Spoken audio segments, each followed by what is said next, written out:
Hey there, kids. So I talked about this Piccolo and Krillin news being kind of new, but this is the video that I made Tuesday and it's going up Thursday. So the news is actually not very new anymore, but yeah, I just felt like putting this up because I enjoyed making it and I thought it looked pretty cool and it was a good video. Plus the gameplay I'm putting behind it, this is from Evo. This is obviously not me playing, but I thought these were some cool matches and I just wanted to have some sort of gameplay behind it. And yeah, it's your dad. Watch this video and enjoy it and stuff. Yeah.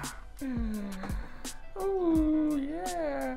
Woo! Ah, yeah! Ah! Whoa! Ah! Yeah! Ah! Hey there, kids. It's your dad here again. Ah! Ah! Ah! Ah! Ah! Ah! So anybody that's been watching my channel for a little bit of time now already knows how big of a fan I am of Dragon Ball. And so like if you haven't been watching my channel, you just look right there and you kind of get the idea. So I really I tried playing some games like Dragon Ball Unreal, but I really don't get that game. I've never been a big fan of the like Dragon Ball simulators. I'm more of a fan of fighting games and you know, like Dragon Ball games that are fighting games at the same time. I wouldn't consider Dragon Ball Xenoverse or Dragon Ball Unreal a fighting game. I would consider them like Dragon Ball simulators. Stay in here with the door shut. Get out with the door shut.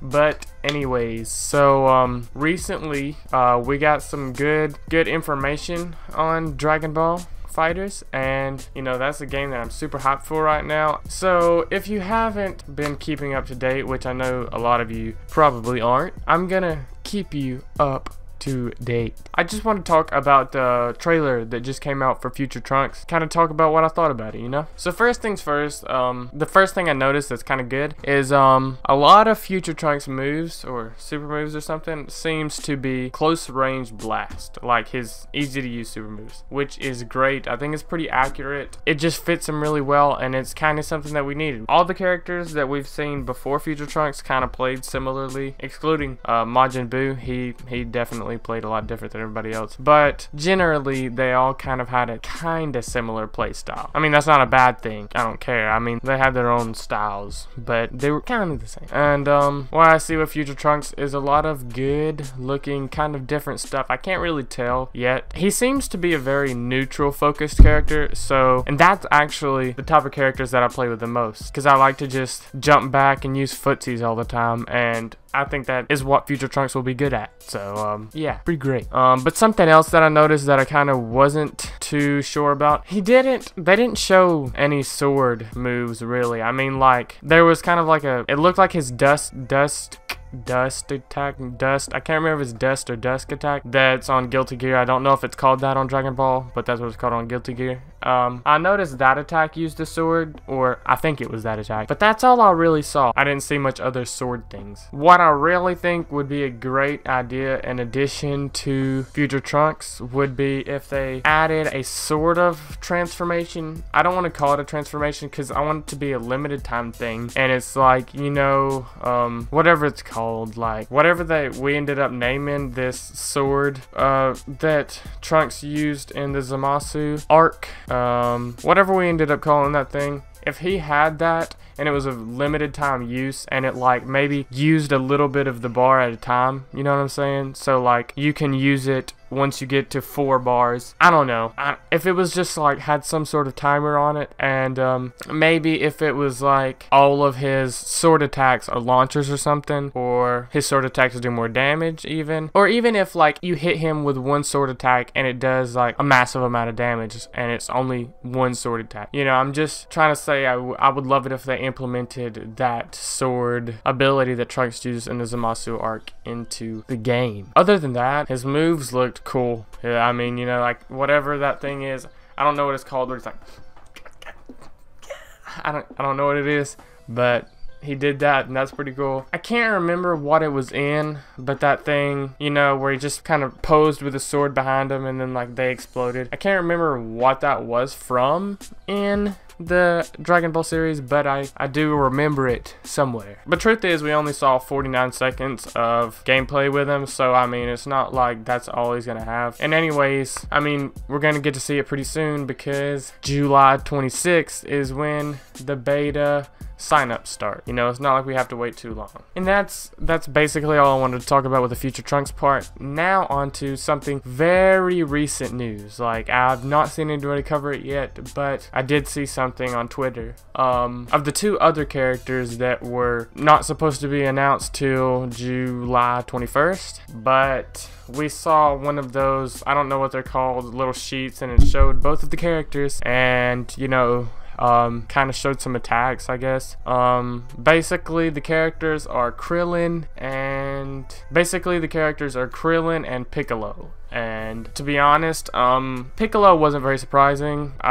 He looked and seemed like, from the pictures we saw, seemed to play exactly like I would expect him to. Kind of like Dalsim in Street Fighter, or the characters with the long limbs. He kind of plays like those, so not too crazy, kind of expected. We saw a picture of him using Special Beam Cannon. Again, not surprising. It's not like we have too much information, but we now do know the characters that are going to be released. I mean, obviously, like, I would be very surprised if they just happen to release 2 other characters. Obviously, I can't read Japanese, so I don't know what the paper says, but it says something about Krillin and Piccolo, probably. Anyways, so yeah, Piccolo wasn't very surprising, but I was so happy to see Krillin because I feel like he is going to have a fun, interesting playstyle. And no, I'm not saying he's gonna be part of my team because he's not like one of my favorite characters or anything, but he's an interesting character that I think will add more depth to the game whenever the beta comes out. Okay, and the other 2 moves, other than the Destructo Disc, I see what looks like a bending Kamehameha, but I don't know. It's like, I can't remember. I think that that is yellow. Krillin's Kamehameha is yellow or something. That's just what it looks like. It looks like bending Kamehameha because the move is bending, you know? And other than that, it seems to be some sort of weird meteor thing. I don't know what that's from.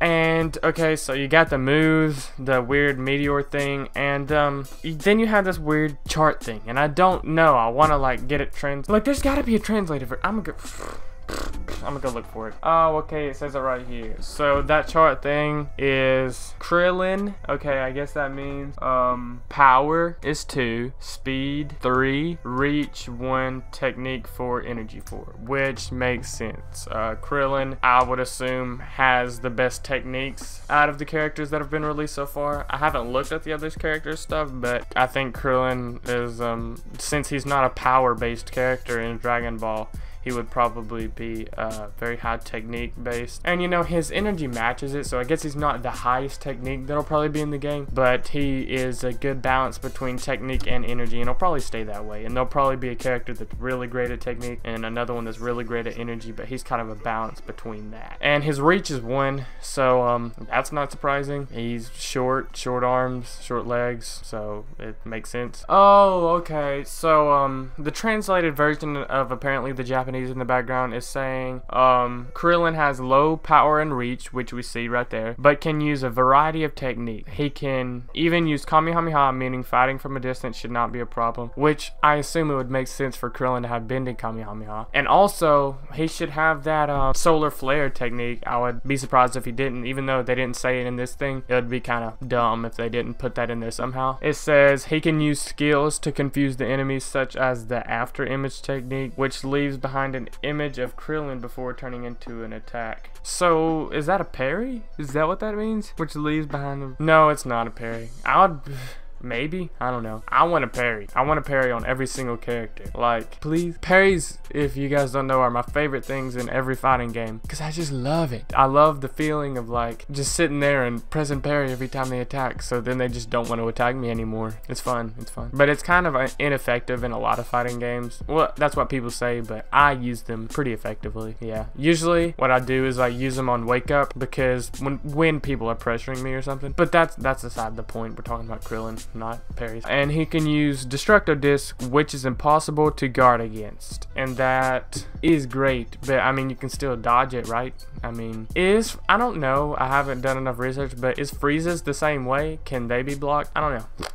And then that meteor thing that I was talking about, I didn't know what it was, but apparently after firing Ki Blast, Krillin can alter their trajectory and have them explode in the sky to shoot out multiple Ki Blasts. So that's what that means. So I'm guessing you alter the trajectory with some, like the stick or something, and then you can explode them anywhere. Or maybe you press the Ki Blast button while holding up and they go up, which would make more sense. But it would be kind of cool if you could actually like make it go up and down. And then Piccolo, gonna read his stuff too, even though you know, it's worth reading. Okay, it's worth reading. He's got a power of 3, speed of 2, reach 4. So his highest is reach, obviously, and his technique, it matches it. Both of these have the same technique, but it makes sense because they're Earth fighters, and they're like Earthlings usually have higher technique in the Dragon Ball series and not a high power. Although, you know, I know Piccolo's not an Earthling, he's a Namekian, but Namekians aren't the strongest race. I mean, they're strong, but they're not Saiyan or Frieza race or anything, but whatever. His is not too surprising. It says, that is good, that is interesting. The way I'm thinking of Piccolo right now is Swamp Thing in Injustice. Just whenever it said Piccolo has technical skills such as extending his arms to grasp his opponent in charge techniques. So when I think of that, I think Swamp Thing's long distance grab in Injustice 2. Now, I mean, he'll obviously have more things, but when I think of that specific move, that's what I'm imagining. Yeah, so that's basically all the information that I've seen released. Very excited that I got to see this before other people did, so I can give this information to you before other people did. And yeah, I mean, go check it out yourself. I mean, I'm not going to give you a link. You Google it. I mean, Google Gohan and Piccolo. Google Krillin and Piccolo fighters. I mean, why do I need to leave you a link? Because I'll probably forget anyway. But anyways, I guess thanks for watching. If you did, and if you didn't, fuck you. You know, it's been your dad. I'll see you later.